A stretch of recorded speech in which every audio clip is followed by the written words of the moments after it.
প্রিয় ছাত্রছাত্রীরা, আজকে আমরা সেমিস্টার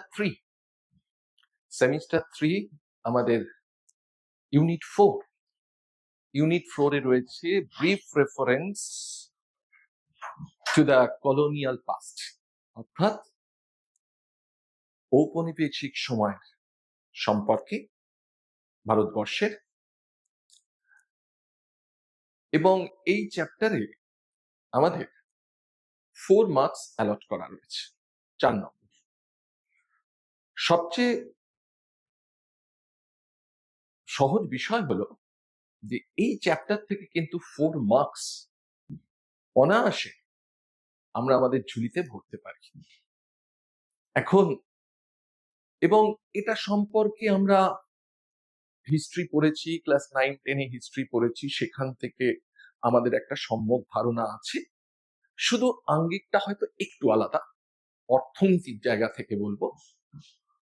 তো মোটামুটি ভাবে এটা বোধগম্য হওয়া অত্যন্ত সহজ। সুতরাং এখান থেকে 4 মার্কসটা কিন্তু আমাদের থার্ড সেমিস্টারে তুলে আনতে হবে। তা আমরা চ্যাপ্টারে যাই, যে ঔপনিবেশিক সময়। এখন এই ঔপনিবেশিক সময়, ভারতবর্ষের ঔপনিবেশিক সময়, ঔপনিবেশিকতা বা ঔপনিবেশিকতা কাকে বলে? যখন কোনো বিদেশি রাষ্ট্র বা শক্তি অন্য কোনো রাষ্ট্র বা দেশকে নিয়ন্ত্রণ করে, সম্পূর্ণভাবে তাদের শাসন কার্য পরিচালনা করে, সমস্ত দিক পরিচালনা করে, রাজনৈতিক, সামাজিক, অর্থনৈতিক সমস্ত দিক পরিচালনা করে কোনো বিদেশি রাষ্ট্র বা বিদেশি শক্তি অন্য কোনো দেশের, তখন তাকে আমরা বলি হচ্ছে ঔপনিবেশিকতা। অর্থাৎ সেই জায়গা থেকে দাঁড়িয়ে আমাদের ভারতবর্ষ প্রায় 200 বছর এই ঔপনিবেশিক সময়ের মধ্যে কাটিয়েছিল। এবং আমাদের যে রাজনৈতিক, অর্থনৈতিক এবং সামাজিক এই সমস্ত দিকটা শাসন ভার সম্পূর্ণভাবে চলে গেছিল হচ্ছে ব্রিটিশ সরকারের হাতে। এই ঔপনিবেশিক পর্যায়টা, অর্থাৎ আমরা ইতিহাস থেকে দেখেছি ইস্ট ইন্ডিয়া কোম্পানি প্রথমে আমার দেশে বাণিজ্য করতে এসেছিল, এবং পরবর্তী ক্ষেত্রে ইতিহাস থেকেই শব্দটা চয়ন করি, সেটা হচ্ছে পরবর্তীকালে আমরা দেখেছি যে বণিকের মানদণ্ড রাজদণ্ডে পরিণত হয়েছিল। এবং ইস্ট ইন্ডিয়া কোম্পানি ধীরে ধীরে ভারতবর্ষের শাসনে একটা মুখ্য ভূমিকা গ্রহণ করে ফেলেছিল। এখন এই ঔপনিবেশিক যে পর্যায় ভারতবর্ষের, এই 200 বছরের যে পর্যায়, প্রায় 200 বছরের পর্যায়, এটাকে দুটো ভাগে ভাগ করা হয়েছে। একটা হচ্ছে প্রথম পর্যায়, সেই প্রথম পর্যায়টা হচ্ছে 1757 থেকে 1857 পর্যন্ত।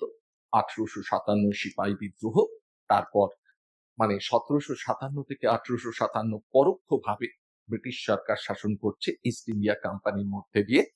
এবং 1857 সালে সিপাহী বিদ্রোহের পর সম্পূর্ণভাবে শাসনভার চলে যায় হচ্ছে সরাসরি প্রত্যক্ষভাবে ব্রিটিশ সরকার ভারতবর্ষের শাসনভার গ্রহণ করে। সেটা হচ্ছে 1857 থেকে টিল যতক্ষণ না পর্যন্ত ভারতবর্ষ স্বাধীন হয়, অর্থাৎ 1947 পর্যন্ত। এখন এই জায়গায় দাঁড়িয়ে আমরা এই ঔপনিবেশিক জায়গাটা পড়ছি, ঔপনিবেশিক সময়, অর্থাৎ ব্রিটিশ ভারতবর্ষকে শাসন করছে, ব্রিটিশ সরকার শাসন করছে। ব্রিটিশ সরকারের যে শাসন করেছিল ভারতবর্ষকে, তার 3টে দিক ছিল। একটা হচ্ছে সামাজিক দিক, একটা হচ্ছে অর্থনৈতিক দিক, আর একটা হচ্ছে রাজনৈতিক দিক। রাজনৈতিক দিকের জায়গাটা হচ্ছে শাসনতন্ত্র, শাসনভার পুরোটাই তো ব্রিটিশ সরকারের হাতে। সুতরাং রাজনৈতিক দিকটা কেন পড়ে থাকছে হচ্ছে সামাজিক এবং অর্থনৈতিক বা সোশ্যাল বা ইকোনমিক্যাল অ্যাসপেক্ট। এই সামাজিক এবং অর্থনৈতিক দিকে আমরা দেখতে থাকবো অর্থনীতি, ভারতবর্ষের সেই মুহূর্তের অর্থনীতি, অর্থাৎ ওই ঔপনিবেশিক সময় যে অর্থনীতির পরিবেশ, সামাজিক পরিবেশ, সেই জায়গাটাকে নিয়ে আমরা এই অধ্যায়, এই চ্যাপ্টারে আমরা আলোচনা করব। এখন এইখানে দাঁড়িয়ে আমরা দেখেছি হচ্ছে আমরা মূলত আমরা যখন ঔপনিবেশিক সময় সম্পর্কে আলোচনা করছি ভারতবর্ষের, সেই অবস্থায় আমাদের কাছে দুটো প্রশ্ন আমরা মোটামুটি ভাবে পর্যালোচনা করব। সেই দুটো প্রশ্ন কি? না, প্রথম প্রশ্নটা হচ্ছে যে সেই সময় ভারতবর্ষ, ওই ঔপনিবেশিক সময়ে ভারতবর্ষ, সেটা কি ভারতবর্ষের অর্থনীতি কি স্থিতিশীল ছিল, না কর্মসক্ষম ছিল, অর্থাৎ স্ট্যাগনেন্ট, না ভাইব্রেন্ট? স্থিতিশীল অর্থনীতি ছিল, না কর্মসক্ষম অর্থনীতি ছিল? দ্বিতীয় প্রশ্নের জায়গাটা ছিল হচ্ছে যে আমাদের ওই ঔপনিবেশিক সময় ভারতবর্ষের অবস্থা, ভারতবর্ষের অর্থনৈতিক দিক থেকে ভারতবর্ষ কি অনুন্নত ছিল, ব্যাকওয়ার্ড, অথবা উন্নয়নশীল ছিল? এটাকে নিয়ে আমরা মূলত এই দুটো প্রশ্নকে ফোকাস করব এই চ্যাপ্টারে বা এই অধ্যায়ে। এখন এই জায়গায় দাঁড়িয়ে আমরা এই অবস্থায় দাঁড়িয়ে আমরা প্রথম দেখব যে তাহলে স্থিতিশীল, কর্মসক্ষম, পিছিয়ে পড়া বা অনুন্নত অর্থনীতি বা উন্নয়নশীল অর্থনীতি, তার সম্পর্কে একটু কনসেপ্টটা দিয়ে রাখলে আমার মনে হয় আলোচনা করতে আমাদের সুবিধে হবে। তাহলে স্থিতিশীল অর্থনীতি বা স্ট্যাগনেন্ট ইকোনমি, এই স্ট্যাগনেন্ট ইকোনমি আমরা কাকে বলবো? স্ট্যাগনেন্ট বা স্থিতিশীল অর্থনীতি বলতে বোঝায় এমন একটা অর্থনীতি যেখানে অত্যন্ত ধীরে ধীরে অর্থনৈতিক সম্প্রসারণ বা সমৃদ্ধি ঘটে বহুকাল ধরে, অনেকটা সময় ধরে। এইরকম একটা অর্থনীতিকে আমরা বলবো হচ্ছে স্ট্যাগনেন্ট ইকোনমি। তার মানে কর্মসংস্থান সেই হারে বাড়ছে না, প্রযুক্তির সেইভাবে আসছে না, এইরকম একটা অর্থনীতি, দারিদ্র চারিদিকে ছড়িয়ে রয়েছে, এইরকম একটা অর্থনীতি, তাকে আমরা বলছি হচ্ছে স্থিতিশীল অর্থনীতি। যদিও যে অর্থনৈতিক সম্প্রসারণটা হচ্ছে দেশে, সেই অর্থাৎ দেশের যে জাতীয় আয় বা মাথা পিছু আয় ভীষণ ভীষণ কম হারে বৃদ্ধি পাচ্ছে এবং সেটা বহু সময় লাগছে সেই বৃদ্ধি পেতে। এইরকম অর্থনীতিকে আমরা বলছি হচ্ছে স্ট্যাগনেন্ট বা স্থিতিশীল অর্থনীতি। পাশাপাশি আমরা যেমন স্ট্যাগনেন্ট বা স্থিতিশীল অর্থনীতি দেখলাম, তেমনি আমরা দেখবো হচ্ছে ভাইব্রেন্ট বা কর্মসক্ষম অর্থনীতি কাকে। এই কর্মসক্ষম অর্থনীতিতে আমরা বলছি যে আমাদের উৎপাদন প্রক্রিয়ার মধ্যে প্রযুক্তির প্রবেশ ঘটল, অর্থাৎ আমার অর্থনীতিতে উৎপাদন প্রক্রিয়ায় নতুন প্রযুক্তি আসছে, অর্থাৎ প্রযুক্তির প্রয়োগ ঘটছে উৎপাদন প্রক্রিয়ায়, যেখানে মূলত উৎপাদন বাজার কেন্দ্রিক। বাজার কেন্দ্রিক মানে, কথাটার মানে হচ্ছে যে যেখানে উৎপাদকরা উৎপাদন সিদ্ধান্ত গ্রহণ করছে যে কি উৎপাদন হবে আমার দেশে, সেটা উৎপাদকরা সিদ্ধান্ত গ্রহণ করছে বাজারের পরিপ্রেক্ষিতে, অর্থাৎ যে দ্রব্য বা সেবার বাজার চাহিদা রয়েছে এবং যেখান থেকে উৎপাদকরা মুনাফা পেতে পারে, সেই রকম দ্রব্য তারা উৎপাদন করবে যেখানে তাদের মুনাফা আছে। তার মানে কর্মসক্ষম অর্থনীতিতে মুনাফার অস্তিত্ব রয়েছে, প্রযুক্তির অস্তিত্ব রয়েছে, প্রযুক্তির অনুপ্রবেশ রয়েছে। এই রকম একটা অর্থনীতি, বাজার ভিত্তিক বা বাজার কেন্দ্রিক এইরকম একটা অর্থনীতিকে আমরা বলছি হচ্ছে যে কর্মসক্ষম অর্থনীতি। এরপর আমরা দেখব হচ্ছে পাশাপাশি আমরা দেখব হচ্ছে অনুন্নত অর্থনীতি কাকে। অনুন্নত অর্থনীতির জায়গাটা হচ্ছে এইরকম যে অনুন্নত অর্থনীতি বলতে বোঝাচ্ছে যে জীবিকা নির্বাহ করবার জন্য ঠিক যতটুকু প্রয়োজন, ঠিক ততটুকু যখন শস্য ফলানো হচ্ছে, উৎপাদন হচ্ছে, তখন তাকে আমরা বলছি অনুন্নত অর্থনীতি। মানে কৃষকরা ফসল ফলাচ্ছে শুধুমাত্র তাদের জীবিকা নির্বাহের জন্য বা জীবনযাত্রা পালন করবার জন্য, এবং এই জায়গায় দাঁড়িয়ে যে এখানে কোন রকম, অর্থাৎ উৎপাদন ব্যবস্থায় কোন রকম মুনাফার লক্ষ্য নেই, মুনাফার সর্বোচ্চীকরণের লক্ষ্য নেই উৎপাদকদের। শুধু তাই নয়, সেই জায়গায় দাঁড়িয়ে আমরা দেখব যে এখানে এইরকম একটা অর্থনীতিতে জীবনযাত্রার মান, দেশের জীবনযাত্রার মান, সেই জীবনযাত্রার মান অত্যন্ত নিম্ন ধরনের, এবং সারা দেশে দারিদ্র ছড়িয়ে রয়েছে, দারিদ্রের প্রকোপ মারাত্মক। এইরকম একটা অর্থনীতিকে আমরা বলছি হচ্ছে পিছিয়ে পড়া অর্থনীতি বা অনুন্নত অর্থনীতি। পাশাপাশি আমাদের প্রশ্ন ছিল হচ্ছে যে তাহলে আমরা উন্নয়নশীল অর্থনীতি কাকে বলি? উন্নয়নশীল অর্থনীতির জায়গা থেকে আমরা বলছি যে মোটামুটি ভাবে অনুন্নত অর্থনীতি আর উন্নয়নশীল অর্থনীতির মধ্যে মিলের জায়গাটা হচ্ছে, যেখানে মিল আছে সেটা হচ্ছে যে অনুন্নত অর্থনীতিতেও জীবনযাত্রার মান, গুণগত মান সেটাও যেমন কম ছিল, উন্নয়নশীল অর্থনীতিতেও জীবনযাত্রার মান কিন্তু প্রায় একই রকম। এবং এক্ষেত্রেও অনুন্নত অর্থনীতিতে যেমন দারিদ্রের প্রকোপ ছিল, এক্ষেত্রেও কিন্তু দারিদ্রের প্রকোপ রয়েছে উন্নয়নশীল অর্থনীতিতেও। এবং শুধু তাই না যে শুধু অনুন্নত অর্থনীতি বা ব্যাকওয়ার্ড ইকোনমি আর ডেভেলপিং ইকোনমি, উন্নয়নশীল অর্থনীতি, এই দুটোর ফারাকের জায়গাটা হচ্ছে যে উন্নয়নশীল অর্থনীতিতে পার ক্যাপিটা ইনকাম অথবা মাথাপিছু আয়, সেই মাথাপিছু আয় বৃদ্ধি পেতে থাকে, ক্রমান্বয়ে বৃদ্ধি পেতে থাকে, এবং ধীরে ধীরে অর্থনীতির অভিমুখ বা দিক পরিবর্তন হতে থাকে। অর্থনীতির অভিমুখ বা দিক পরিবর্তন মানে আগে কৃষি কেন্দ্রিক ছিল, এখন সেটা ধীরে ধীরে কৃষি কেন্দ্রিকতাকে আস্তে আস্তে সরিয়ে দিয়ে সেখান থেকে শিল্প কেন্দ্রিকতায় ফিরছে।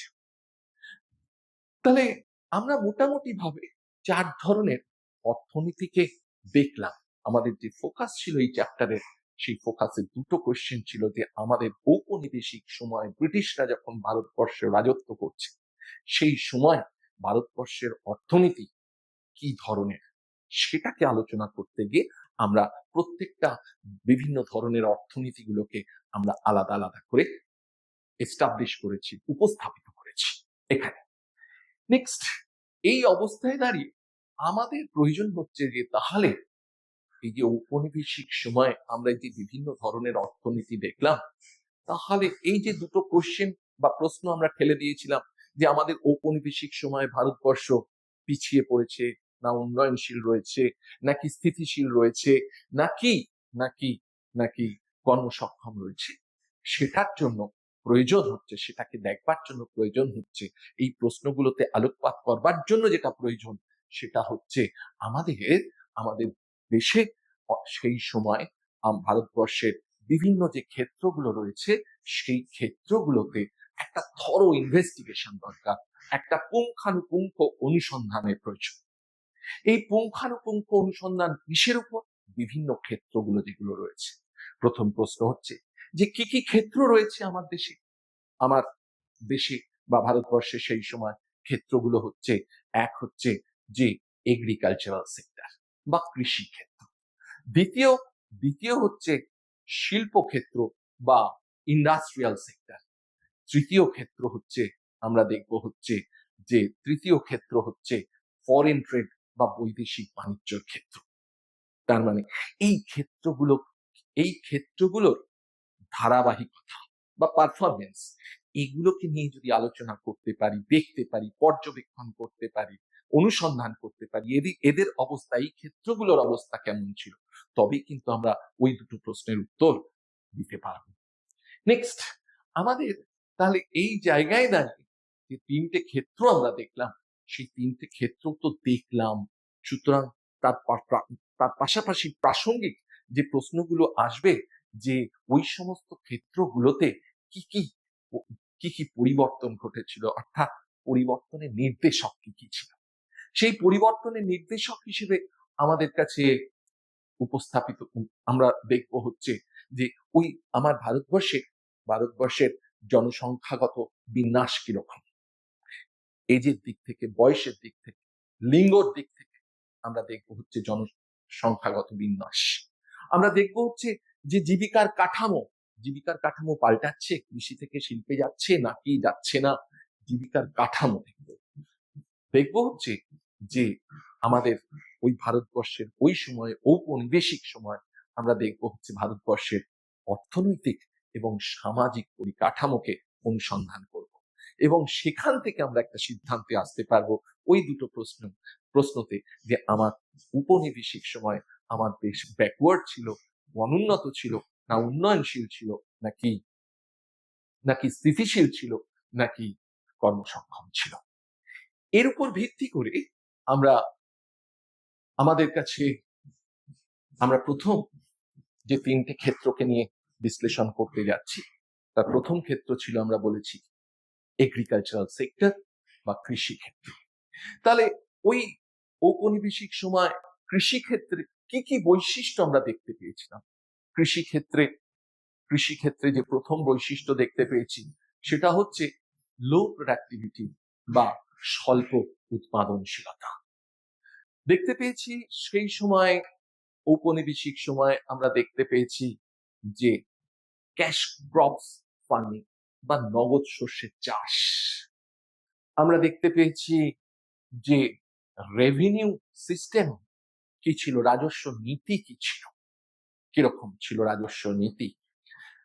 আমরা দেখেছি যে ভারতবর্ষের সেই সময় ঔপনিবেশিক সময় ভারতবর্ষের কৃষি ক্ষেত্র মূলত মূলত বৃষ্টিপাতের উপর নির্ভর করেছিল, বৃষ্টিপাতের উপর নির্ভর করে শস্য ফসল ফলানো হতো। আর কিছু আর দেখতে পেয়েছি যে সেই সময় দাঁড়িয়ে আমাদের আমাদের খাদ্য সংকট তৈরি হয়েছিল, ফুড ক্রাইসিস। এবং শুধু খাদ্য সংকট না, দুর্ভিক্ষ এসেছিল, যেটা 1876 সালে এবং 1943 সালে, 1941 সালে। এই দুটো সময় আমরা দেখতে পেয়েছি যে ভারতবর্ষে, তার মানে সেটা কিন্তু ব্রিটিশ পিরিয়ডে, অর্থাৎ ব্রিটিশ শাসন করছে সেই সময় আমাদের এখানে ভারতবর্ষে আমরা দেখতে পেয়েছি খাদ্য সংকট এবং দুর্ভিক্ষ। এর পাশাপাশি আমরা দেখেছি যে সেই সময় কৃষকদের ওপর সাংঘাতিক রকম ঋণের বোঝা বা ডেট ট্র্যাপ এটা তৈরি হয়ে গেছিল। পাশাপাশি আমরা দেখেছি যে ভারতবর্ষে সেই সময় এক ওয়াইড স্প্রেড পভার্টি বা দারিদ্র প্রচুর ভাবে বিরাজ করছে রয়েছে। তার মানে এইগুলো ছিল হচ্ছে আমাদের ফিচার্স সেই সময় ঔপনিবেশিক সময় কৃষি ক্ষেত্রে। এইগুলো আমরা বৈশিষ্ট্য দেখতে পেয়েছি। এক এক করে আমরা প্রত্যেকটাকে আলোচনা করব।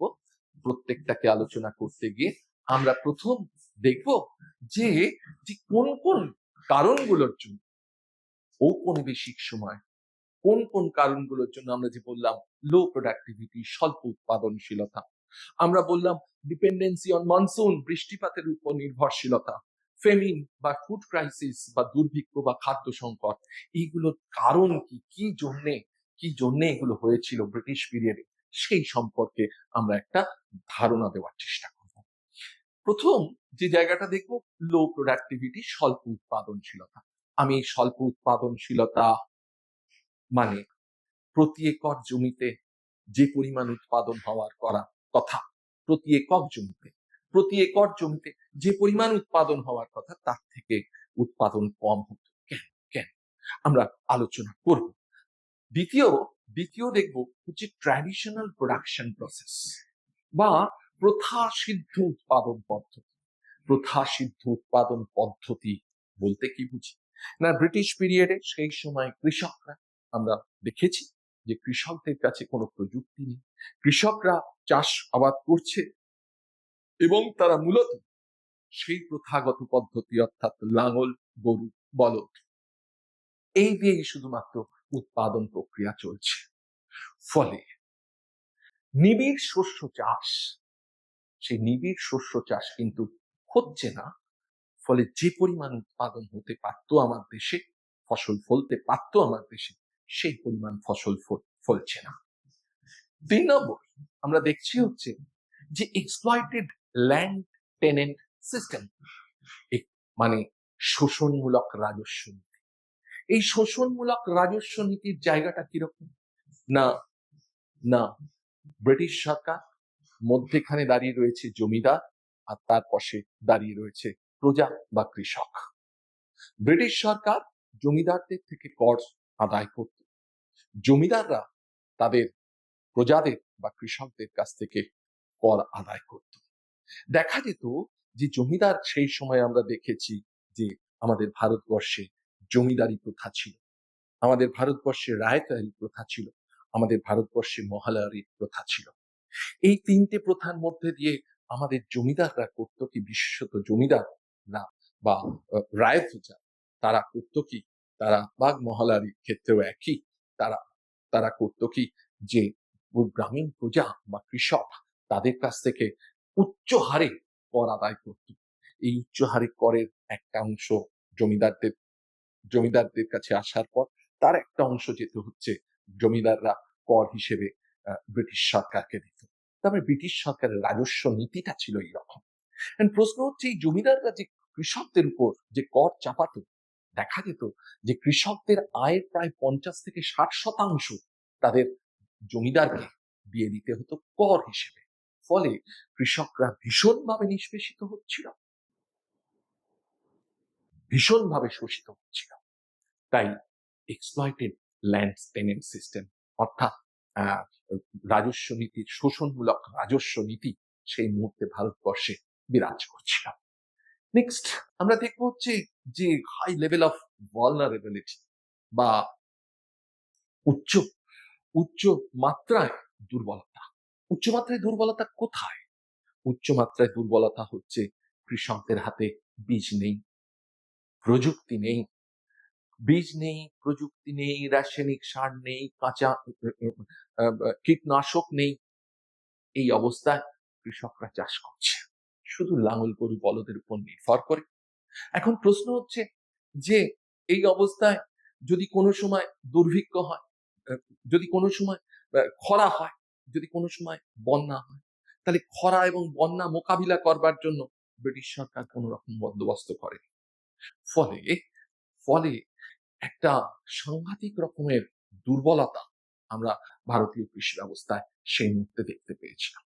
এবং ব্রিটিশ সরকার তার জন্য যে এই যে আমার দুর্ভিক্ষ বা খরা হচ্ছে, এই খরার জন্য আমার ব্রিটিশ সরকার যদি মনে করত নদীতে বাঁধ দিয়ে জল ধরে রাখবে এবং সেই জলকে জলসেচের জন্য কৃষি জমিগুলোতে স্থানান্তরিত করবে বা জলসেচের বন্দোবস্ত করবে যাতে উৎপাদনটাকে বজায় রাখা যায়, এরকম কোনো বন্দোবস্ত ব্রিটিশ সরকার কিন্তু সেই মুহূর্তে করেনি ভারতবর্ষে। এরপর আমরা দেখব হচ্ছে যে আমাদের আমাদের কৃষি ব্যবস্থা, ভারতবর্ষের সেই সময় কৃষি ব্যবস্থা অত্যন্ত মাত্রায় ডিপেন্ডেন্সি অন মনসুন, বৃষ্টিপাতের উপর নির্ভরশীল। বৃষ্টি ভালো হলো তো জমিতে ভালো চাষ হলো, ফসল ফল। যদি কোনো মুহূর্তে দেখা যায় বৃষ্টিপাতের বৃষ্টিপাত কম হয়েছে, সঠিক পরিমাণে হয়নি, তাহলে কৃষকদের মাথায় হাত পড়ে যেত। সেক্ষেত্রে কৃষকদের জলসেচ ব্যবস্থা না থাকবার ফলে কৃষিজ উৎপাদনে ঘাটতি তৈরি হতো বা কৃষিজ উৎপাদন হতো না। তার মানে সাংঘাতিক রকম বৃষ্টি নির্ভরতা ভারতীয় কৃষি ব্যবস্থা। তার জন্য ব্রিটিশ সরকার কিন্তু কোনো রকম কোনো বন্দোবস্ত করেনি। নেক্সট দেখা গিয়েছিল deficiency in modernization. Deficiency in মডার্নাইজেশনের জায়গাটা হচ্ছে যে কৃষক উৎপাদন করলো, ফসল ফলাল, কিন্তু সেই ফসলের জন্য তাকে উদ্বৃত্ত যে ফসল, সেই ফসল তো তাকে একটা হিমঘর রাখতে হবে, কোল্ড স্টোরেজ তৈরি করে রাখতে হবে। সেই কোল্ড স্টোরেজে কৃষকরা তাদের উদ্বৃত্ত ফসল জমা রাখবে, এরকম কোনো বন্দোবস্ত অর্থাৎ আধুনিকীকরণের কোনো জায়গায় তৈরি করেনি ব্রিটিশ সরকার। তাই আমরা বলছি ল্যাক অফ মডার্নাইজেশন বা ডেফিসিয়েন্সি ইন মডার্নাইজেশন বা আধুনিকীকরণের অভাব ছিল। এরপর আমরা দেখতে পেয়েছি যে ডেফিসিয়েন্সি ইন টেকনোলজি, কৃষিতে কোন রকম প্রযুক্তির ব্যবহার সেই অর্থে ঘটেনি। আর প্রযুক্তির ব্যবহার না ঘটবার ফলে যে পরিমাণ শস্য বা ফসল আমার ভারতবর্ষে তৈরি হতে পারত, সেই পরিমাণ ফসল বা শস্য তৈরি হয়নি। এবং কোন রকম কোন প্রযুক্তি, নতুন প্রযুক্তি যেমন উচ্চ ফলনশীল বীজ, রাসায়নিক সার, কীটনাশক, ট্রাক্টরের ব্যবহার, এরকম কোন প্রযুক্তির ব্যবহার কিন্তু ভারতীয় কৃষি ব্যবস্থায় সেই ঔপনিবেশিক সময় দেখতে পাওয়া যায়নি। এবং এর কারণ ছিল ল্যাক অফ প্ল্যানিং, অর্থাৎ পরিকল্পনার প্ল্যানিং ইনোভেশন অর্থাৎ পরিকল্পনার উদ্ভাবনের ক্ষমতা, সেক্ষেত্রে একটা ঘাটতি দেখা গেছিল, অভাব। পরিকল্পনার ঘাটতি কিরকম? ব্রিটিশ সরকার একবারের জন্য ভাবেনি যে যদি চাষিরা বা কৃষকরা উদ্বৃত্ত ফসল তৈরি করে, সেই ফসলটা তারা রাখবে কোথায়, তার কোনো পরিকল্পনা নেই। উৎপাদনকে বাড়াতে গেলে, নিবিড় শস্য ফসল ফলন হতে গেলে, বা জলসেচ ব্যবস্থা সম্প্রসারণ করতে গেলে গ্রামের প্রত্যন্ত অঞ্চলগুলোতে বিদ্যুৎ পৌঁছে দেওয়ার প্রয়োজন ছিল, যেখান থেকে তারা শ্যালো পাম্প দিয়ে, পাম্পের সাহায্যে তারা উৎপাদন করতে পারে, জলসেচ ব্যবস্থা সম্প্রসারণ করতে পারে। কিন্তু বিদ্যুৎ বন্টন বা বিদ্যুতের যে প্রসার, সেই প্রসারই ঘটেনি। ফলে এই যে পরিকল্পনার অভাব আমরা প্রতি মুহূর্তে সেই ঔপনিবেশিক সময় দেখতে পেয়েছি। নেক্সট হচ্ছে যে এই ভারতীয় কৃষি ব্যবস্থা অত্যন্ত রকম, আমরা যেটা বলছিলাম যে শুধুমাত্র লাঙল, গরু এবং বলদ, এর উপর ভিত্তি করে একজন কৃষক সেই উৎপাদন করছে কৃষিজ পণ্য। এখন সেই জায়গাটা দেখা গেছে যে লেবার ক্যাপিটাল কম্বিনেশন বা শ্রম মূলধন সম্মিলন যদি সক্রিয় হয়, তাহলে উৎপাদনের হার কিন্তু ক্রমবর্ধমান হারে বাড়ে। এটা আমরা উৎপাদন অপেক্ষকে পড়ে এসছি। কিন্তু এক্ষেত্রে ভারতীয় কৃষি ব্যবস্থায় সেই মুহূর্তে দেখা গেছিল শ্রমের পরিমাণ প্রচুর, কিন্তু মূলধনের পরিমাণ নেগলিজেবল, প্রায় নগণ্য। ফলে শ্রম মূলধনের সক্রিয়তা নেই। ফলে যে পরিমাণ উৎপাদন হওয়ার কথা ছিল, সেই পরিমাণ উৎপাদন হচ্ছে না। ফলে যে পরিমাণ উদ্বৃত্ত হওয়ার কথা ছিল, সেই পরিমাণ উদ্বৃত্ত কৃষকরা তৈরি করতে পারছে না। নেক্সট আমরা যে জায়গায় যাব, যে আমরা ছেড়ে এসেছিলাম লো প্রোডাক্টিভিটি, স্বল্প উৎপাদনশীলতা আমাদের কৃষি ব্যবস্থায়, সেই ঔপনিবেশিক সময় স্বল্প উৎপাদনশীলতা আমরা দেখতে পেয়েছি। এখন সেই স্বল্প উৎপাদনশীলতা ভারতীয় কৃষি ব্যবস্থায় কেন কেন তৈরি হয়েছিল, কেন স্বল্প উৎপাদন, তার আমরা তিনটে কারণ দিয়েছি। প্রথম কারণটা হচ্ছে সাধারণ কারণ বা জেনারেল কজেস।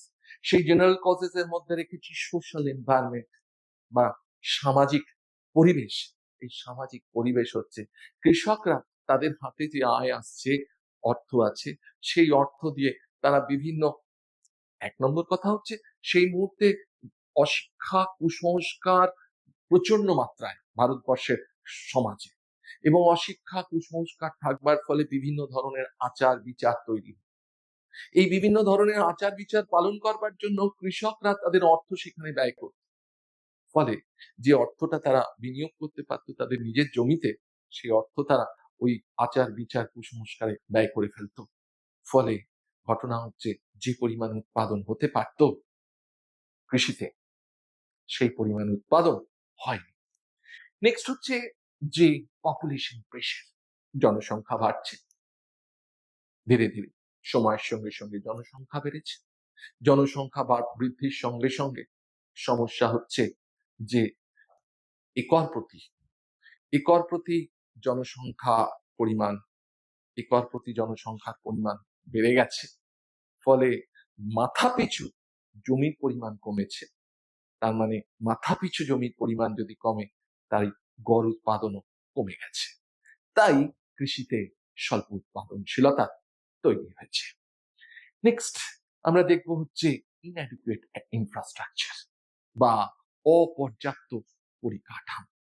অপর্যাপ্ত পরিকাঠামোর জায়গা থেকে আমরা এইভাবে বলেছিলাম যে যে যে পরিমাণ বিদ্যুৎ প্রসারণের দরকার ছিল জলসেচ ব্যবস্থার জন্য, যে যে পরিমাণ বাঁধ নির্মাণের দরকার ছিল জলসেচ ব্যবস্থার সম্প্রসারণের জন্য, যে পরিমাণ হিমঘরের বন্দোবস্ত করার দরকার ছিল কৃষিজ ফসল মজুত রাখবার জন্য, তা ঘটেনি। ফলে অপর্যাপ্ত পরিকাঠামোয় ভারতবর্ষের কৃষিজ ব্যবস্থা রান চলছিল। ফলে যে পরিমাণ উৎপাদন কৃষকরা করতে পারত, সেই পরিমাণ উৎপাদন তারা করতে চায়নি। তাই স্বল্প উৎপাদনশীলতা রয়েছে। এরপর বলবো হচ্ছে ইনস্টিটিউশনাল কজেস বা প্রাতিষ্ঠানিক কারণ কি কি। প্রাতিষ্ঠানিক কারণের মধ্যে প্রথম দেখতে পেয়েছি ল্যান্ড টেনার সিস্টেম। ল্যান্ড টেনার সিস্টেম মানে যে যে প্রজা মালিক সম্পর্ক। এই প্রজা জমিদার সম্পর্ক দেখতে পেয়েছি, জমিদাররা প্রজাদের কাছ থেকে বা কৃষকদের কাছ থেকে প্রচুর পরিমাণ কর, শুধু কর না, জমিদাররা না, লাঠা, লেঠেল, পাইক, বরকন্দাজ, তারা আবার জমিদার যে করটা দিতে বলতো তার থেকে আবার তার উপর চড়িয়ে দিয়ে কৃষকদের কাছ থেকে কর আদায় করত। ফলে সেই জায়গায় দাঁড়িয়ে দেখা গেছে কৃষকরা নিষ্পেষিত হতো, তাদের আয়ের প্রায় 50 থেকে 60% কর দিতেই চলে যেত। ফলে তাদের হাতে যেটুকু থাকতো ভীষণ ভীষণ কম, নিজেদের জীবন জীবিকা নির্বাহ করবার জন্য ভীষণ কম। ফলে এইরকম একটা নিষ্পেষণমূলক ব্যবস্থা, শোষণমূলক ব্যবস্থা, ফলে কৃষকরা মনে করত যে আমি যদি উৎপাদন করি তাহলে তো আরো বেশি দিতে হবে, যত বেশি উৎপাদন করবো তত বেশি কর হিসেবে দিতে হবে, তার থেকে উৎপাদন আমার করাও যা না করাও তাই, তাই তারা উৎপাদন থেকে পিছু হটতো। ফলে যে পরিমাণ উৎপাদন হওয়ার কথা ছিল সেই পরিমাণ উৎপাদন কিন্তু এই ঔপনিবেশিক সময়ে দেখতে পাওয়া যায়নি। নেক্সট হচ্ছে সাইজ অফ দ্য হোল্ডিং বা জমির পরিমাণ। জমির পরিমাণ দেখা গেছে যে জমিগুলো সব ক্ষুদ্র ক্ষুদ্র ভাবে ছড়িয়ে ছিটিয়েছিল এবং জমির পরিমাণ কম ছিল। জমির পরিমাণ যত বাড়বে, এক লপ্তে চাষের পরিমাণ বাড়বে, এক লপ্তে যদি চাষ করা যায় তাহলে নিবিড় চাষ ব্যবস্থা অনেক বেশি সংগঠিত হবে, চাষ ব্যবস্থা সংগঠিত হবে, নিবিড় চাষ ব্যবস্থা আসবে, ফলে উৎপাদনের পরিমাণ বাড়বে। কিন্তু জমি যদি ক্ষুদ্র ক্ষুদ্র খণ্ডে বিচ্ছিন্ন থাকে তাহলে সেখানে তো এই নিবিড় চাষ ব্যবস্থা তৈরি হবে না, ইন্টেন্সিভ কাল্টিভেশন তৈরি হবে না। ফলে কি হবে না, যে পরিমাণ উৎপাদন হওয়ার কথা ছিল সেই পরিমাণ উৎপাদন হবে না। নেক্সট আমরা দেখবো হচ্ছে যে আমরা আগেও দেখেছি ইনঅ্যাডিকুয়েট ইনফ্রাস্ট্রাকচার বা ল্যাক অফ ইনফ্রাস্ট্রাকচার, একই কথা। গুদাম নেই বা হিমঘর নেই, বিদ্যুতের খুঁটি সম্প্রসারিত নয়, বিদ্যুৎ সম্প্রসারিত নয়, দেখতে পাওয়া গেছে এখানে কোনো ট্রাক্টরের ব্যবহার ঘটছে না, প্রযুক্তির কোনো ব্যবহার নেই। যে ঘটনা হচ্ছে চাষিরা যে ফসল তুললো সেই ফসল তারা হয়তো কোনো একটা বাজারে বিক্রি করতে যাবে, কোনো সংগঠিত বাজার নেই যে বাজারে গিয়ে তারা তাদের উদ্বৃত্ত বিক্রি করবে, তার মানে সেখানে কোনো বাজার ব্যবস্থাই নেই। নেক্সট হচ্ছে যে পাশাপাশি যে রাস্তা, যে জমি থেকে ফসল তুলে ভ্যানে করে তারা সেই বাজারে নিয়ে যাবে, সেই রাস্তা সেই অর্থে তৈরি হয়নি। ফলে পরিবহন ব্যবস্থা সুগম নয়, সচল নয়। ফলে এই সমস্ত পরিকাঠামোগত ঘাটতি থাকবার জন্য চাষিরা যে পরিমাণ উৎপাদন করতে পারত সেই পরিমাণ উৎপাদন হয়নি, ফলে স্বল্প উৎপাদনশীলতা রয়েছে। নেক্সট, ডেফিসিয়েন্সি অফ ইনভেস্টমেন্ট, অর্থাৎ চাষিদের হাত থেকে জমিদার তুলে নিয়ে যাচ্ছে তো 50 থেকে 60%, চাষিদের হাতে আর কতটুকু থাকছে। ফলে সেই অংশটুকু তারা যে বিনিয়োগ করবে, তাদের তো জীবন জীবিকা নির্বাহ করতেই সেইটুকু চলে যাচ্ছে সারা বছরে। ফলে তারা যে সেখান থেকে জমিতে বিনিয়োগ করবে তার কোনো জায়গা ছিল না।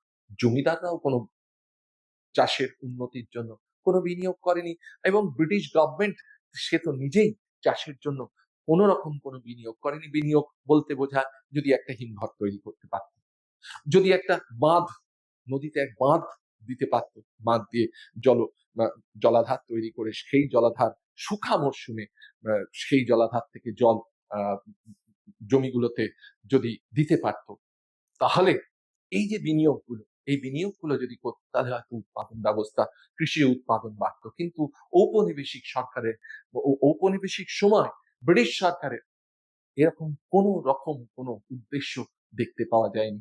ফলে বিনিয়োগে ঘাটতি ছিল, আর বিনিয়োগের ঘাটতির জন্য ঘটনা ঘটলো কি, যে পরিমাণ উৎপাদন হতে পারত সেই পরিমাণ উৎপাদন হয়নি। নেক্সট আসবো হচ্ছে প্রযুক্তিগত কারণ।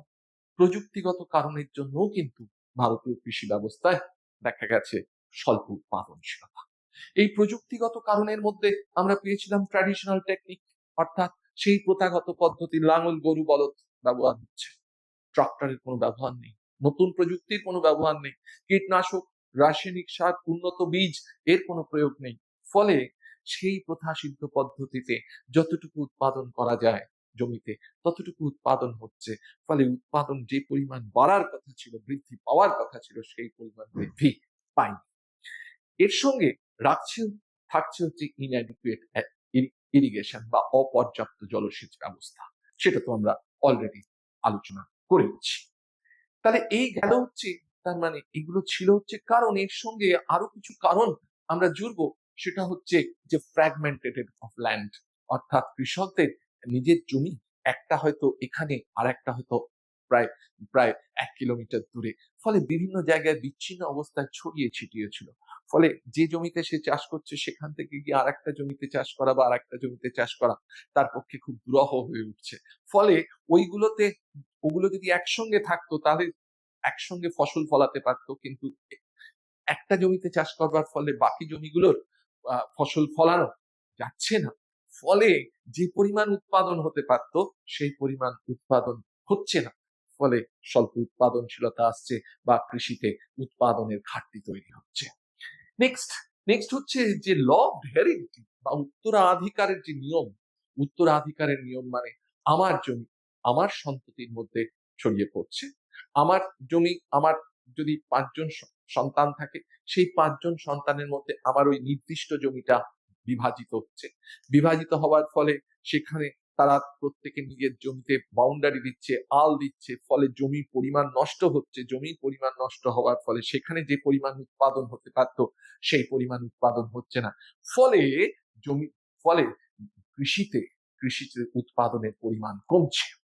নেক্সট দেখতে পাচ্ছি যে deficiency in the organization of land বা জমির ব্যবস্থাপনার ঘাটতি। জমির ব্যবস্থাপনার জায়গাটা হচ্ছে যে অনেক সময় জমিদারদের জমিতে কৃষকরা ভাগ চাষি হিসেবে কাজ করতো বা ভাড়াটে চাষি হিসেবে কাজ করতো। তারা যদি নিজের নিজের জমি পেত, তাদের যদি জমির বন্দোবস্ত করা হতো, তারা নিজের জমি পেলে তারা অনেক বেশি উৎসাহিত হতো ফসল ফলানোর জন্য। কিন্তু তারা যেহেতু ভাড়াটে বা মজুর হিসেবে অন্যের জমিতে কাজ করছে, ফলে সেই পরিমাণ উৎপাদন হচ্ছে না। অর্থাৎ জমির ব্যবস্থাপনায় ঘাটতি ছিল। সেই জন্য উৎপাদন, কৃষিজ উৎপাদন যা হওয়া উচিত ছিল তা হয়নি। ঔপনিবেশিক সময় এর সঙ্গে তৈরি হচ্ছে যে ব্রিটিশ সরকারের আমলে ঔপনিবেশিক সময় কোনো সঠিক কৃষি নীতি বা কৃষি নীতি তৈরি হয়। কৃষি নীতি মানে ব্রিটিশ সরকার যদি সঠিকভাবে বিভিন্ন ধরনের নীতি তৈরি করত, যে যদি গুদাম ঘর তৈরি করত, যদি বাঁধ নির্মাণ করত, যদি বিদ্যুৎ ব্যবস্থা সম্প্রসারিত করত, তার জন্য যদি কিছু নীতি নির্ধারণ করত, তাহলে হয়তো দেশের কৃষিজ উৎপাদন অনেক বেশি বৃদ্ধি পেত। কিন্তু ব্রিটিশ সরকারের এই রকম কোনো রকমের এরকম কোনো কৃষিজ নীতি ব্রিটিশ সরকার তৈরি করেনি। ফলে কৃষিজ উৎপাদনে যা হতে পারত তার থেকে অনেক বেশি, অনেক কম তৈরি হয়েছিল ঔপনিবেশিক সময়। দেখা গেছে এরপরে যেটা ভীষণ ইম্পর্টেন্ট সেটা হচ্ছে যে ভারতীয় কৃষির আরেকটা বৈশিষ্ট্যের মধ্যে দেখা যাচ্ছে পোস্ট কমার্শিয়ালাইজেশন অফ এগ্রিকালচার বা কৃষির বাণিজ্যিকীকরণ। এখন কৃষির বাণিজ্যিকীকরণটা কি? না, কৃষি সেই সময় জমিদারদের জমি কৃষকরা চাষ করছে। ব্রিটিশ সরকার সেই সময় সেই সময় ব্রিটিশে ইন্ডাস্ট্রিয়াল রেভলিউশন চলছে, অর্থাৎ শিল্প বিপ্লব চলছে। এই শিল্প বিপ্লবের জন্য কাঁচামালের দরকার। সেই কাঁচামালের যোগান কে দেবে? কাঁচামালের যোগান দেবে ভারতবর্ষ, কেননা ভারতবর্ষে ব্রিটিশ রাজত্ব কায়েম করা রয়েছে। তাই কাঁচামালের যোগানের জন্য, অর্থাৎ তুঁত নীল, তুঁত, চা, আফিম, এইগুলো চাষের জন্য ব্রিটিশ সরকার জোর দিল জমিদারদের উপর। জমিদাররা করলো কি? কৃষকদের উপর চাপিয়ে দিল যে এই তাদের জমিতে এই এই দ্রব্যগুলো চাষ করতে হবে। তার মানে অ্যাকচুয়ালি আগে প্রকৃতপক্ষে কৃষকরা চাইতো নগদ, আগে প্রকৃতপক্ষে কৃষকরা খাদ্যশস্য চাষ করত। এখন কৃষকরা বাধ্য হলো তাদের খাদ্যশস্যের জায়গায় তাদের জমিতে নগদ শস্য তৈরি করতে, ক্যাশ ক্রপস তৈরি করবার জন্য। নীল, তুঁত, চা, আফিম, এগুলো ছিল সবগুলোই হচ্ছে নগদ শস্য বা বাণিজ্যিক শস্য। এবং এগুলো কাঁচা মাল হিসেবে ব্রিটিশ সরকার করলো কি? ব্রিটিশ সরকার জোর করে চাপিয়ে দিল কৃষকদের উপর, তারা যাতে এগুলো চাষ করে তাদের বাজারের প্রয়োজনে। এবং বাজারের প্রয়োজনে ফলে কৃষকরা ধীরে ধীরে বাণিজ্যিক শস্য তৈরি করতে শুরু করলো তাদের প্রত্যেকটা জমিতে। এবং বাণিজ্যিক শস্য তৈরি করবার জন্য আমরা যেহেতু দেখে এসেছি যে অনেক সময় কৃষকদের এই কৃষিজ উৎপাদন নির্ভর করছে বৃষ্টিপাতের উপর, জলসেচ ব্যবস্থা সেইভাবে সম্প্রসারিত নেই।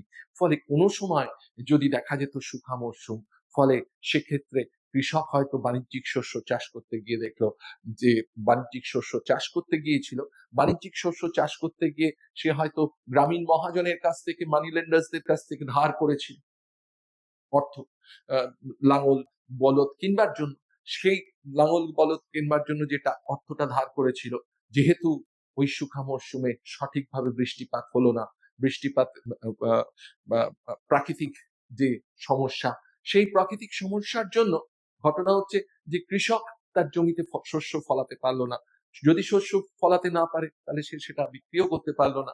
বিক্রি যদি করতে না পারে তাহলে ধারটাও, যে মানি লেন্ডার্স বা মহাজনদের কাছ থেকে যে ধার নিয়েছিল কৃষিজ উৎপাদনের জন্য, সেই ধারটা মেটাতে পারলো না। ফলে তারা ধীরে ধীরে ধীরে ধীরে ঋণের ফাঁদে জড়াতে শুরু করলো এবং এই ঋণের পরিমাণ অত্যন্ত মাত্রায় বৃদ্ধি পেল।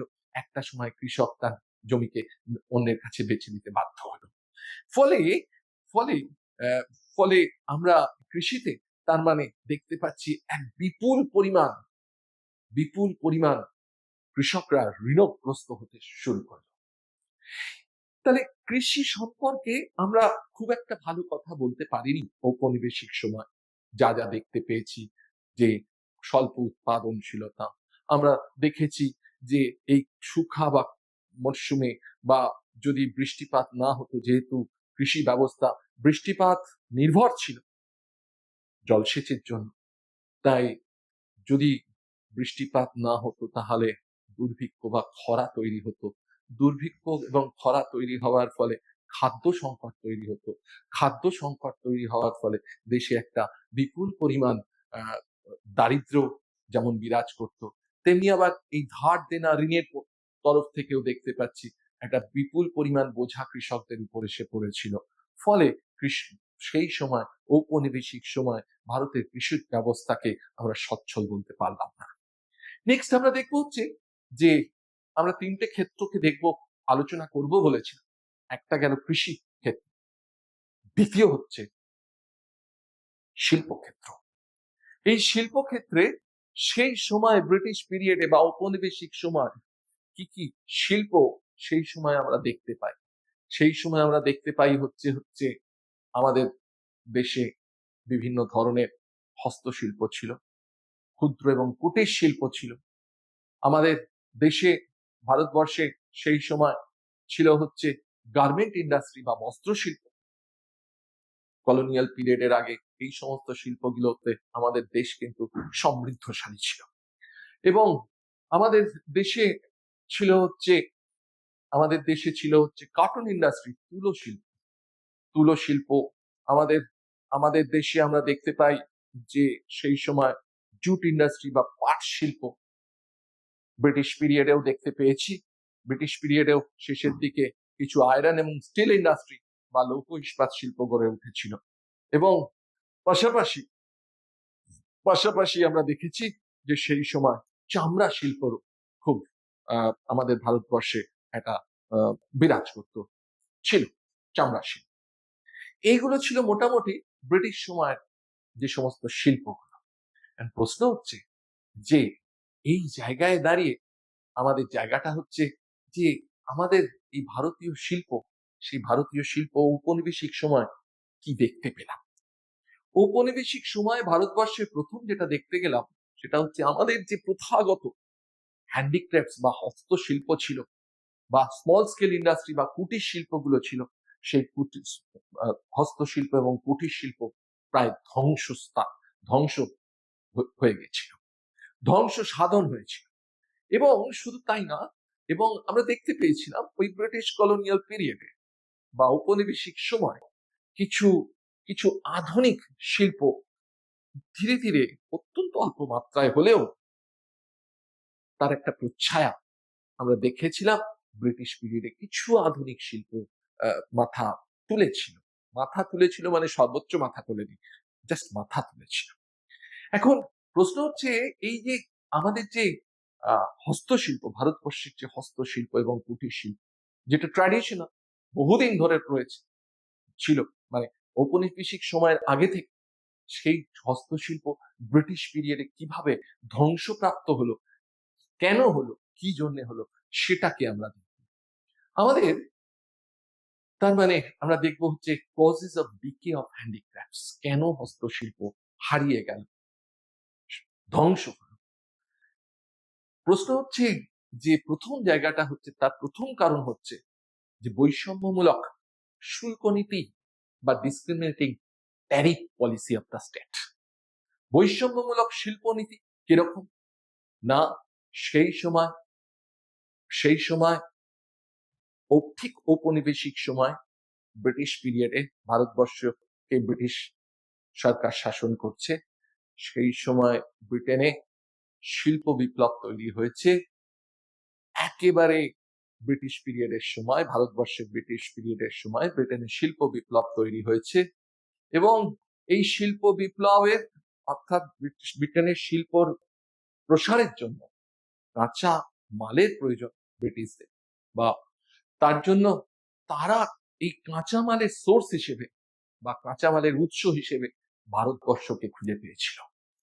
এবং যেহেতু তারা আমার দেশে রাজত্ব করছে, তাই কাঁচা মালের উৎসটা ভারতবর্ষ থেকে তারা নিতে শুরু করেছিল, এবং তাদের যে উৎপাদিত দ্রব্য কাঁচা মাল তারা নিয়ে প্রস্তুত দ্রব্য বা শেষ দ্রব্য তৈরি করলো তাদের দেশে, এবং সেই শেষ দ্রব্য তারা করলো কি আবার ভারতবর্ষে, যে বিপুল পরিমাণ আয়তন ভারতবর্ষে এবং বিপুল বাজার ভারতবর্ষে জনসংখ্যার নিরিখে, সেই বিপুল বাজারটা কিন্তু তারা তাদের ওই শেষ দ্রব্য সেই বাজারে বিক্রি করবার জন্য খুঁজে পেল। নেক্সট, এর সঙ্গে যেটা দেখা গেল যে ব্রিটিশরা করলো কি, যে তারা আমার দেশ থেকে যে সমস্ত কাঁচা মালগুলো রপ্তানি করছে তাদের দেশে, সেই কাঁচা মালের উপর তারা কোন রকম রপ্তানি শুল্ক আরোপ করলো না। ফলে ভারতবর্ষ রাজস্ব হারায়। উল্টো দিকে হলো কি, যে tariff free import of British industrial products into India, তার মানে ব্রিটিশদের যে শিল্পজাত দ্রব্য তারা ভারতবর্ষ থেকে কাঁচা মাল তুলে নিয়ে গিয়ে সেখানে শেষ দ্রব্য তৈরি করছে, এই প্রস্তুতকৃত দ্রব্য তারা ভারতবর্ষে পাঠাচ্ছে, তার মানে ভারতবর্ষ আমদানি করছে। ঘটনা হচ্ছে আমার দেশেও ব্রিটিশ সরকার চালাচ্ছে, কিন্তু ব্রিটিশ সরকার সেই আমদানিকৃত দ্রব্যের উপর যে আমদানি শুল্ক, এই আমদানি শুল্ক তাদের প্রস্তুতকৃত দ্রব্যের উপর আমদানি শুল্ক চাপায়নি। ফলে আমদানি শুল্ক না চাপানোর দরুন ঘটনা ঘটলো কি, যে আমার দেশের যে উৎপাদিত দ্রব্য তারা কিন্তু একটা ব্রিটিশ দ্রব্যের সঙ্গে একটা সাংঘাতিক প্রতিযোগিতায় লিপ্ত হলো।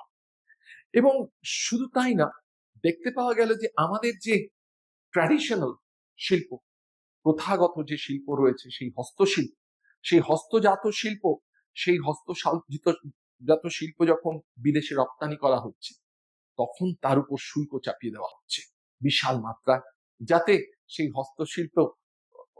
হস্তশিল্প বিদেশের বাজারে অত্যন্ত বেশি দামে বিক্রি হয়।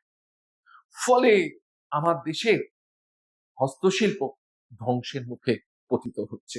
তারা বাজার না পেয়ে, কেন বেশি দামে কে কিনবে তার ভারতীয় হস্তশিল্প, যেহেতু রপ্তানি শুল্ক অত্যন্ত বেশি মাত্রায় ভারতীয় হস্তশিল্পের উপর বসানো হয়েছে, ফলে ভারতীয় হস্তশিল্পের দামটা বেড়ে গেছে। দামটা বেড়ে যাওয়ার ফলে আমার ভারতীয় হস্তশিল্পের চাহিদা কমছে, ফলে চাহিদা কমবার ফলে আমাদের ভারতীয় হস্তশিল্প ধীরে ধীরে ধ্বংসের মুখে যাচ্ছে। এবং শুধু তাই না, ব্রিটিশরা তাদের নিজের দ্রব্যের জন্য আমাদের দেশের বাজারকে ভীষণভাবে ব্যবহার করতে শুরু করলো, তাদের তৈরি দ্রব্য আমার দেশে বিক্রি করতে শুরু করলো। ফলে আমার দেশের ভারতীয় যে সমস্ত হস্তশিল্প বিশারদ ছিল, যারা হস্তশিল্প সঙ্গে যুক্ত ছিল, হস্তশিল্প তৈরি করত, তারা তাদের একদিকে যেমন ভারতবর্ষে ব্রিটিশ দ্রব্য ঢুকছে, ব্রিটিশ প্রস্তুতকৃত দ্রব্য ঢুকছে, ফলে অনেক কম দামে ঢুকছে, ফলে ভারতীয় হস্তশিল্পের দাম তুলনায় বেশি, ফলে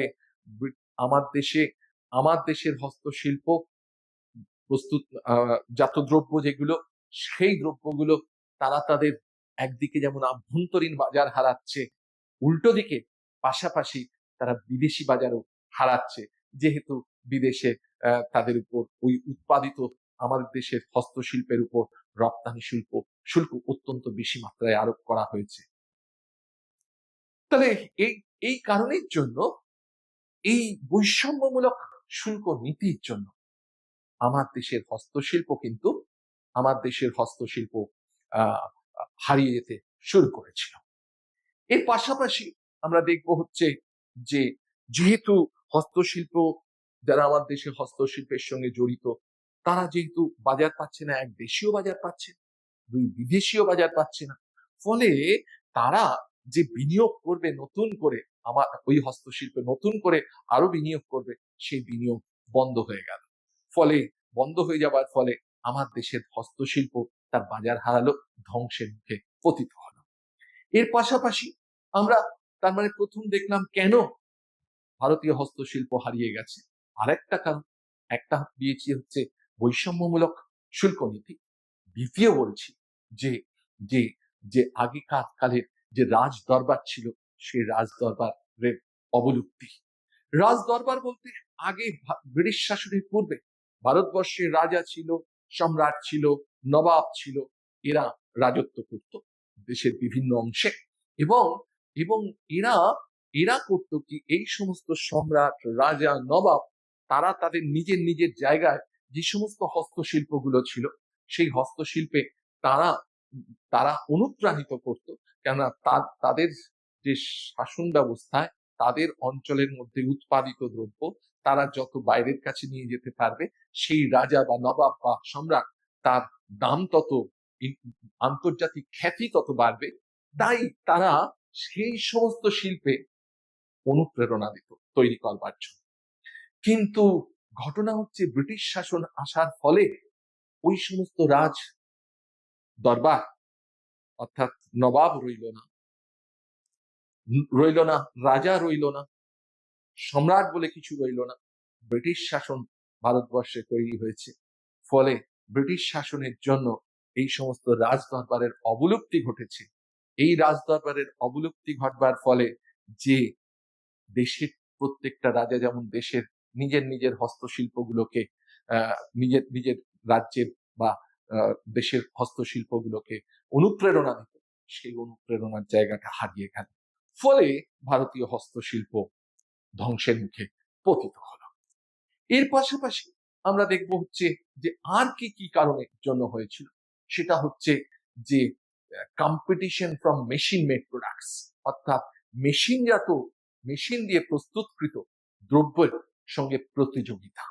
কিরকম না, সেই প্রতিযোগিতায় দেখেছি যে ব্রিটেন বা ব্রিটিশ তারা করলো কি, আমার দেশ থেকে সস্তায় কাঁচামাল কিনছে, সস্তায় কাঁচামাল কিনে তারা করছে কি, তাদের দেশে নিয়ে যাচ্ছে, নিয়ে গিয়ে তারা সেখানে মেশিনের মধ্যে দিয়ে তারা দ্রব্য প্রস্তুত করছে, শেষ দ্রব্য প্রস্তুত করছে।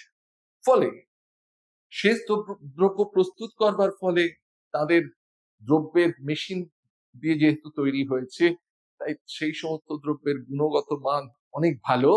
ফলে আমার দেশের হস্তশিল্পের সঙ্গে সেই মেশিন দ্বারা প্রস্তুতকৃত দ্রব্যের একটা প্রতিযোগিতা তৈরি হচ্ছে। এই প্রতিযোগিতা ফেস করছে বা সম্মুখীন হচ্ছে আমাদের দেশের ভারতীয় হস্তশিল্প, এবং এর ফলে তারা প্রতিযোগিতা থেকে, যেহেতু মেশিনজাত প্রস্তুতিকৃত দ্রব্যের অনেক বেশি গুণগত মান, তাই সেই গুণগত মানের কাছে আমার দেশের হস্তশিল্প প্রতিযোগিতায় এঁটে উঠতে পারছে না। ফলে তারা ধীরে ধীরে পিছিয়ে পড়ছে, এবং এর ফলে আমার দেশের হস্তশিল্প ধীরে ধীরে ধ্বংসের মুখে পতিত হচ্ছে। এরপর এর সঙ্গে সঙ্গে আমরা দেখব আরেকটা ঘটনা পাশাপাশি, সেটা হচ্ছে নিউ প্যাটার্ন অফ ডিম্যান্ড, বা চাহিদার যে নতুন ধারণা তৈরি হয়েছিল ওই ব্রিটিশ পিরিয়ডে বা ঔপনিবেশিক সময়। ব্রিটিশ পিরিয়ডে এরকম না, দেখা গেছে যে ব্রিটিশ যেহেতু শাসন করছে, সেই ব্রিটিশ শাসনের ফলে ব্রিটিশদের যে সংস্কৃতি, সেই সংস্কৃতি ধীরে ধীরে ভারতবর্ষে অনুপ্রবেশ করতে শুরু করেছিল। এর ফলে আমার ভারতবর্ষে একটা নতুন নতুন শ্রেণীর উদ্ভব হলো। যে নতুন শ্রেণী, সে করতো কি, নতুন ভারতবর্ষের মধ্যেই এক নতুন শ্রেণীর উদ্ভব হলো, যাদেরকে আমরা বলতাম, ব্রিটিশরা অনেক সময় রাজা টাজা বলে উপাধি দিত। সেই নতুন যে ক্লাস, যে নতুন শ্রেণী ভারতবাসীদের মধ্যে থেকে, সেই নতুন শ্রেণী তারা ধীরে ধীরে ওই পাশ্চাত্য যে জীবনযাত্রা, সেই পাশ্চাত্য জীবনযাত্রাকে পছন্দ করতে শুরু করলো এবং তাকে তার আত্মীকরণ ঘটাতে শুরু করলো। এর ফলে ঘটনা হচ্ছে যে তাদের তাদের জীবনধারা যেহেতু পাশ্চাত্য জীবনধারার সঙ্গে তারা নিজেদেরকে আত্মীকরণ করছে, পছন্দ করছে, ফলে তাদের যে পছন্দের জায়গাটা, সেই পছন্দের জায়গাটার পরিবর্তন হল এবং তারা তখন পাশ্চাত্য সংস্কৃতিকে পছন্দ করবার ফলে, পাশ্চাত্য দ্রব্যকে পছন্দ করবার ফলে তারা দেশীয় দ্রব্য থেকে মুখ ফেরাতে শুরু করল। ফলে ফলে আমার দেশের তারা ব্রিটিশ দ্রব্যকে পছন্দ করছে, আমার দেশের দ্রব্য থেকে মুখ ফেরাচ্ছে। ফলে আমার দেশের শিল্প ধীরে ধীরে ধ্বংসের মুখে পতিত হচ্ছে। এই জায়গা থেকে দাঁড়িয়ে আমরা আরো একটা জিনিস দেখেছিলাম ঔপনিবেশিক সময়, যে ব্রিটিশ পিরিয়ডে বেশ কিছু শিল্প তৈরি হয়েছিল, খুব অল্প হলেও শিল্প তৈরি হয়েছিল, কিন্তু সেই শিল্পগুলো ভৌগোলিক দিক যদি দেখি, অর্থাৎ ভৌগোলিক কেন্দ্রীকরণ, জিওগ্রাফিক্যাল কনসেন্ট্রেশন, সেই ভৌগোলিক কেন্দ্রীকরণের জায়গা থেকে দেখতে পাচ্ছি মুম্বাই, মাদ্রাস, কলকাতা, দিল্লি, এই কয়েকটা অঞ্চলগুলোতে শুধুমাত্র কিছু কিছু শিল্প গড়ে উঠেছিল। যদিও সেই শিল্পগুলো গড়ে ওঠাকে অত্যন্ত নগণ্য বলবো, এবং এবং এই জায়গাগুলোতে যে শিল্পগুলো গড়ে উঠেছিল সেইগুলো সেইগুলোর পরিমাণ, যতগুলো শিল্প গড়ে উঠেছিল সেগুলোর পরিমাণ অত্যন্ত নগণ্য ছিল। এখন এই পরিবেশে দাঁড়িয়ে ভারতবর্ষে ওই ব্রিটিশ পিরিয়ডে 1853 ভারতবর্ষে নতুন রেলপথ ব্রিটিশরা। তাহলে নেক্সট আমরা দেখবো হচ্ছে ইন্ট্রোডাকশন অফ রেলওয়ে। তাহলে ঔপনিবেশিক সময় আমরা দেখতে পাচ্ছি যে, আমরা দেখে এসেছি যে কেন ভারতীয় হস্তশিল্প ধীরে ধীরে হারিয়ে গিয়েছিল। সেই জায়গা থেকে দেখতে পেয়েছি যে ভারতবর্ষে ঔপনিবেশিক সময়ে রেলপথ ইন্ট্রোডিউস করা হয়েছে, এসেছে, ব্রিটিশ সরকার রেলপথের সম্প্রসারণ ঘটিয়েছে। এখন এই রেলপথ সম্প্রসারণটার মূল লক্ষ্য কি ছিল ব্রিটিশ সরকার? রেলপথ সম্প্রসারণের জায়গাটা ছিল হচ্ছে ব্রিটিশ সরকার নিজের প্রয়োজনে কিন্তু এই রেলপথ সম্প্রসারণ করেছিল। এখন কিসের প্রয়োজন? না, ব্রিটিশ গভর্নমেন্ট করতো কি সেই সময়, তারা পরিবহন ব্যবস্থাটাকে অনেক বেশি মসৃণ এবং সুগম তৈরি করেছিল, এবং মসৃণ এবং সুগম তৈরি করেছিল বলে রেলপথ সম্প্রসারণের ফলে ভারতবর্ষের বিভিন্ন অঞ্চলের সঙ্গে, বিভিন্ন অংশের সঙ্গে যোগাযোগ ব্যবস্থা অনেক বেশি তৈরি হয়েছিল। এবং এই যোগাযোগ ব্যবস্থা হওয়ার ফলে ব্রিটিশ যে উৎপাদিত দ্রব্য, যেটা ব্রিটেনে প্রস্তুত হচ্ছিল ভারতবর্ষ থেকে কাঁচা মাল নিয়ে গিয়ে, সেই প্রস্তুতকৃত দ্রব্যগুলো তারা করলো কি, এই রেলপথ সম্প্রসারণের মধ্যে দিয়ে ভারতবর্ষের বিভিন্ন অংশে ছড়িয়ে দিতে পারলো। ফলে জায়গাটা দাঁড়ানো হচ্ছে যে ভারতবর্ষের সম্প্রসারিত যে বাজার, সেই বাজারটাকে কিন্তু ব্রিটিশ সরকার ধরতে শুরু করলো এবং ব্রিটিশ পণ্য ভারতবর্ষের মধ্যে চারিদিকে ছড়িয়ে দিতে থাকলো এবং বিক্রি করতে থাকলো। এর ফলে ব্রিটিশ পণ্যের দাম তো ভারতীয় হস্তশিল্পের তুলনায় অনেক কম। ফলে ভারতবাসীও করলো কি, সেই ব্রিটিশ পণ্যের দিকে আকৃষ্ট হলো, তারাও ব্রিটিশ পণ্য কিনতে শুরু করলো। এবং এর দরুন হলো কি, ভারতীয় হস্তশিল্প অর্থাৎ যেটা আমাদের দেশের শিল্প, সেই দেশীয় শিল্প দ্রব্যগুলো ধীরে ধীরে তাদের জায়গা হারাতে শুরু করলো। এর ফলে আমাদের ভারতবর্ষের যে হস্তশিল্প, সেই হস্তশিল্প ধীরে ধীরে ধ্বংসের মুখে যেতে শুরু করলো। এটা গেল আমাদের রেলপথ সম্প্রসারণের ফলে। সবটাই আমরা দেখলাম ভারতবর্ষের শিল্প ধ্বংস হচ্ছে বিভিন্ন দিক থেকে আমরা দেখেছি, বিভিন্ন জায়গাগুলোকে আমরা রেখেছি। তাহলে ব্রিটিশ পিরিয়ডে ঔপনিবেশিক সময় ভারতবর্ষে কি কিছুই হয়নি? ব্রিটিশরা কি কিছুই তৈরি করেনি? দেখা গেছিল যে ভারতবর্ষে কিছু কিছু শিল্প অত্যন্ত নগণ্য মাত্রায় হলেও কিছু শিল্প মাথাছাড়া দিয়ে উঠেছে ব্রিটিশ সরকারের তত্ত্বাবধানে। যদিও ব্রিটিশ সরকারের তত্ত্বাবধান বলার কথাটা ভুল, কারণ এটা মূলত ভারতবর্ষের বেশ কিছু ইন্ডাস্ট্রিয়ালিস্ট শিল্পপতি তারা ইনিশিয়েটিভ নিয়ে তাদের অনুপ্রেরণায় তৈরি হয়েছিল। এবং দেখা গেছিল যে সেই জায়গায় দাঁড়িয়ে যে মূলত এই শিল্পের গুলো মাথাচাড়া দিয়েছিল হচ্ছে ঊনবিংশ শতাব্দীর দ্বিতীয় পর্যায়ে। এবং কি কি শিল্পগুলো সেই সময় ছিল? সেই শিল্পগুলোর মধ্যে ছিল হচ্ছে যে যে কিছু পেপার মিল ছিল, কিছু সুগার মিল ছিল, কিছু আয়রন অ্যান্ড স্টিল ফ্যাক্টরি ছিল, কিছু টেক্সটাইল মিল ছিল। এই জায়গাগুলোতে মূলত ব্রিটিশ পিরিয়ডে ভারতবর্ষে কিছু কিছু শিল্প প্রসার লাভ করেছিল।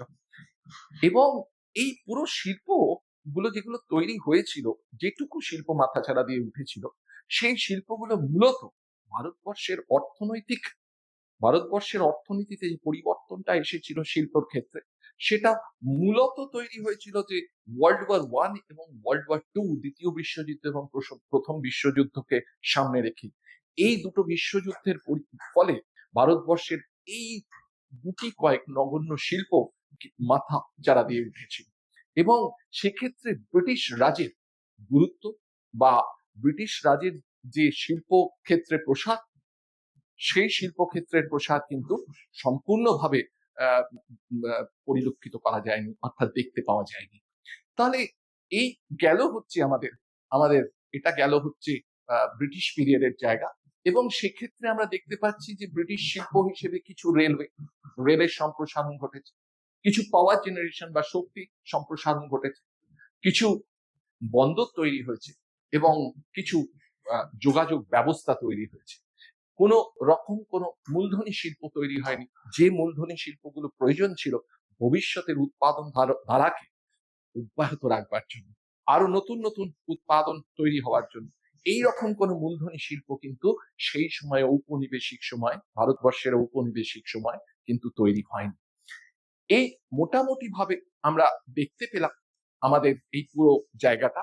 এবং এই চ্যাপ্টারে যে জায়গাটায় আমরা দুটো অংশ নিয়ে আলোচনা করেছিলাম, যে প্রথম দুটো প্রশ্ন নিয়ে আলোকপাত করেছিলাম, সেটা হচ্ছে ভারতবর্ষের অর্থনীতি ভাইব্রেন্ট অর্থনীতি কিনা, যে সেটা কর্মসক্ষম অর্থনীতি কিনা, সেটা পিছিয়ে পড়া বা অনুন্নত অর্থনীতি কিনা, সেটা উন্নয়নশীল অর্থনীতি কিনা, সেটা স্ট্যাগনেন্ট ইকোনমি বা স্থিতিশীল অর্থনীতি কিনা। সেই প্রশ্নতে আলোকপাত করতে গিয়ে আমরা তিনটে ক্ষেত্রকে নিয়ে ভাবনা চিন্তা করেছিলাম। সেই তিনটে ক্ষেত্র তার বিকাশের ধারাকে নিয়ে আলোচনা করেছিলাম। এবং সেক্ষেত্রে আমরা দুটো মাত্র ক্ষেত্রকে এই ক্লাসে আমরা আলোচনা করেছি। একটা হচ্ছে কৃষি ক্ষেত্র, আর একটা হচ্ছে শিল্প ক্ষেত্র। আমরা নেক্সট ক্লাসে আলোচনা করব হচ্ছে তৃতীয় ক্ষেত্র যেটা রয়েছে, সেটা হচ্ছে বৈদেশিক বাণিজ্যের ক্ষেত্র।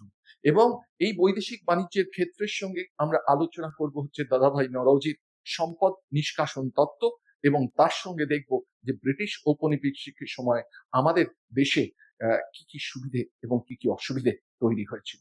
এর পরিপ্রেক্ষিতে আমাদের এই চ্যাপ্টারটা আমরা শেষ করব নেক্সট ক্লাসে।